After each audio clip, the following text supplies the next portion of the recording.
Nas principais cidades do país, milhares de pessoas vão às ruas para lutar por um outro Brasil. As recentes manifestações que se generalizaram dia 17 de junho, elas são provas de que existia por baixo de um aparente apassivamento, de uma aparente normalidade das coisas, uma intensa insatisfação, né? Quer dizer, a marca desse governo, a marca do que a gente chama de democracia de cooptação, era formar um pacto entre classes para permitir um certo padrão de desenvolvimento do capitalismo, submetendo a classe trabalhadora, recebendo muito pouco por essa submissão, né? Através de parcerias público-privadas, através do desmonte das políticas públicas, através do sucateamento da estrutura pública de atendimento às demandas da população e uma intensa privatização, né? Quer dizer, isso foi criando uma série de déficits que precisavam ser enfrentados na educação, na saúde e nos transportes, né?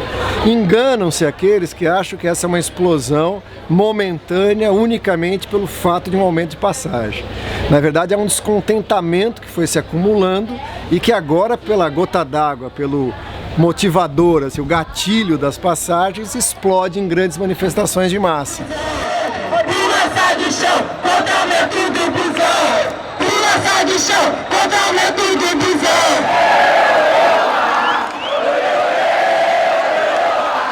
A população foi chamada para ter um comportamento passivo, né? Votar nas eleições, ir para casa e deixar o governo fazer suas alianças, fazer sua governabilidade sem a pressão popular.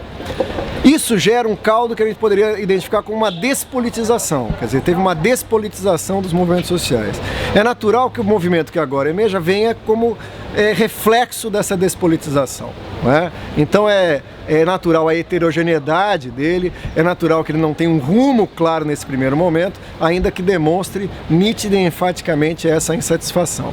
Nessa heterogeneidade tem aspectos muito positivos, né, de mobilização, de uma nova geração lutando, da consciência da necessidade de que é na luta que essas coisas se conquistam, mas vem também uma série de preconceitos que a experiência histórica poderia ter combatido e que na verdade não combateu, né?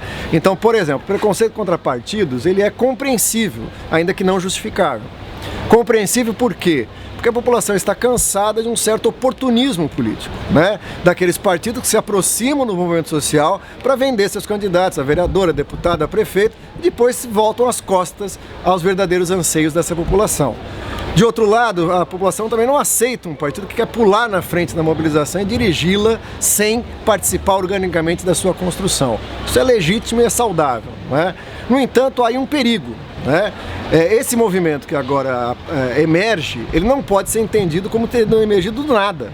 Nesse período todo, você teve militantes que mantiveram acesa a necessidade da luta por essas demandas, por transporte, por moradia, por saúde, por educação, pela questão da segurança, na vigilância dos gastos do Estado. E esses militantes são militantes dos movimentos sociais, são militantes de partidos políticos que não precisam pedir para ninguém para poder fazer parte de uma manifestação de massa. Se legitimaram com a sua própria construção na luta e na defesa dessas bandeiras, como muitos apoiavam o governo passiva ou diretamente, não é? A oportunidade agora é de encontrar essas duas vertentes, né? Dos movimentos sociais, dos partidos políticos, do movimento independente das massas que tomam as ruas e dar uma direção política para isso. Quer dizer, o que nós queremos com esse movimento? Para o professor Mauriasi, setores conservadores da sociedade tentam agora domesticar e pautar as manifestações. Interessante perceber como que o próprio trato da imprensa alterou durante esse processo.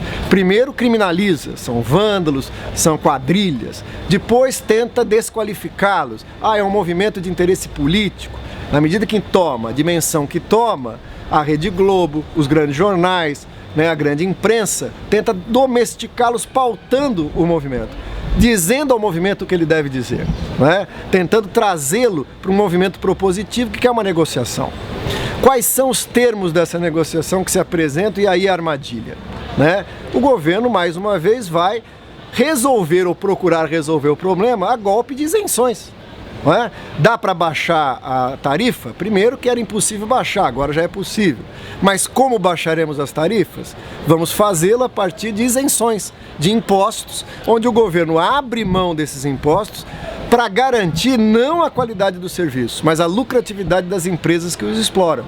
Nós temos que estar atentos para negar essa alternativa. Nós temos que apostar fundamentalmente que a alternativa hoje para a questão do transporte, mas também para a pauta mais ampla que se apresenta na saúde e na educação, é a garantia do caráter público desses serviços com verba pública, sem a presença de empresas, sejam elas privadas, sejam parcerias público-privadas, seja qualquer outra forma que se apresente.